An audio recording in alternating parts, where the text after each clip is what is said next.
Welcome back to this review of the exam content outline for the PMI-RMP exam. Once you've built your risk management strategy, the next question you have to answer is quite simple. What could actually go wrong or right with your project? This is where we get into domain 2 of the RMP exam content outline, risk identification. This is where theory starts meeting practice and where you start turning your assumptions, your data, your intuition into a clear list of threats and opportunities that are going to shape everything else that you do. Most candidates think that domain 2 is just brainstorming, but PMI expects a lot more. Continuous identification, context awareness, and documentation discipline needed to make sure that risk management flows properly throughout your project. So today, let's walk through how to do that together. Here's the goal when it comes to this domain. You need to be consistently identifying, categorizing, and recording risks throughout your project. That means combining data, expert judgment, environmental analysis, and you're doing this continuously, not just a one-time event at the beginning of your project. You've got to analyze your assumptions, challenge your constraints, recognize the triggers, and build a risk register that evolves as the project progresses. Think of this domain as the heartbeat of your risk process. It's always beating, always listening. So let's jump into the first task. Conduct risk identification exercises. Risk identification starts with a structured collaboration. You'll host workshops, interviews, focus groups, tapping into subject matter experts and team members who know where the problems usually appear. But it's not just conversations. You're also analyzing everything: meeting notes, transcripts, data, project documentation. Then you interpret those results within the business context of your project. And you look at what matters most to your project's objectives. When you find a risk, label it clearly. Is it a threat, which is a negative impact on your project?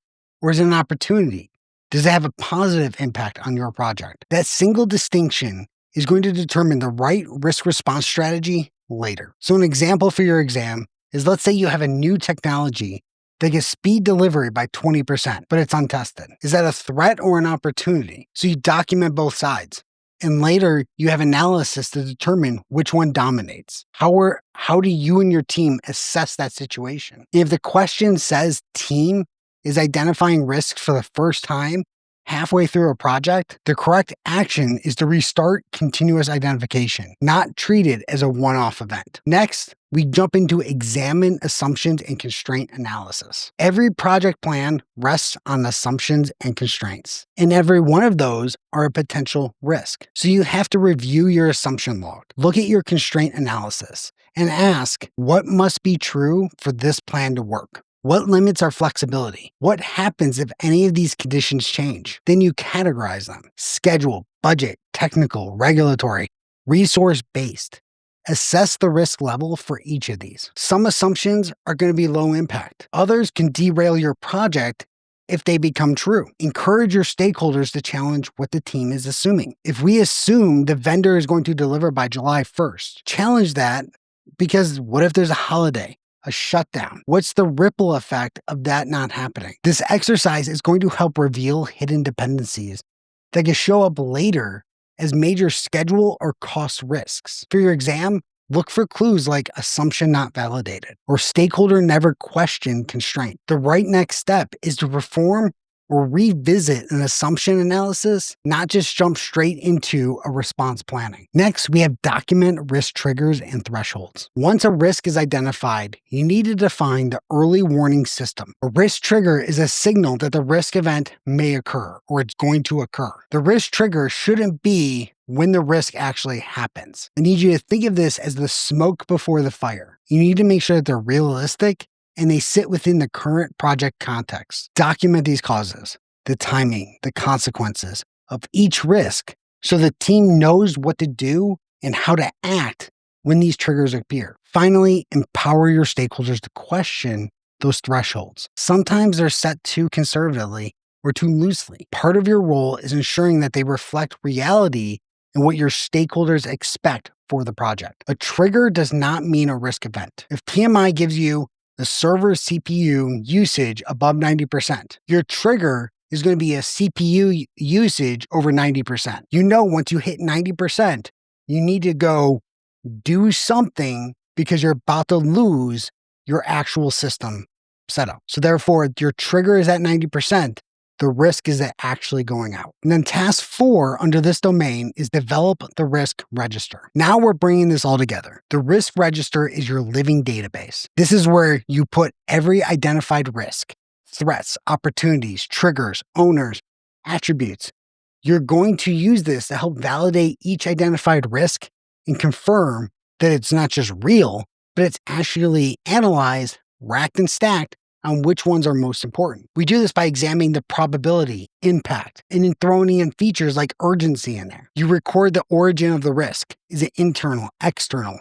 You assign the owner responsible for it. You classify it using your risk breakdown structure. Your register becomes the single source of truth for everything that follows. Qualitative, quantitative analysis, response planning, monitoring. If your project has 150 identified risks, you might only carry 30 or 40 forward into quantitative analysis. The register lets you filter by exposure and category so you can focus on the effort where it matters. So on your exam, PMI wants to see that you understand the sequence. You don't just analyze or respond until risks are properly logged. If the option includes perform Monte Carlo analysis before inputting into a risk register, that's the wrong order. Risk identification is continuous.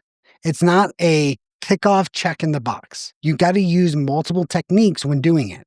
Brainstorming, document reviews, expert judgment, checklists, SWOT pestle lists. You need to distinguish your triggers, your causes, your events, and you need to challenge assumptions and constraints because those two are going to hide your biggest surprises. And keep your risk register dynamic. Update it after every major phase or review. And remember, Domain 2 is all about curiosity and discipline. You're the person asking, what haven't we thought about yet? This mindset alone can move you from below target to above target in this domain. In the next video, we're going to take a look at those identified risks and analyze them. Qualitative and quantitative analysis, looking at those probability impact matrices, Monte Carlo simulations, and more. So if you found this walkthrough helpful, hit like, drop a comment. What's your favorite identification technique? And subscribe so you don't miss the next domain breakthrough or more information as I push it out. If you're preparing for that RMP exam, make sure you look for a date down below for one of my upcoming courses. I'm Russ Parker, the Bearded PM, out.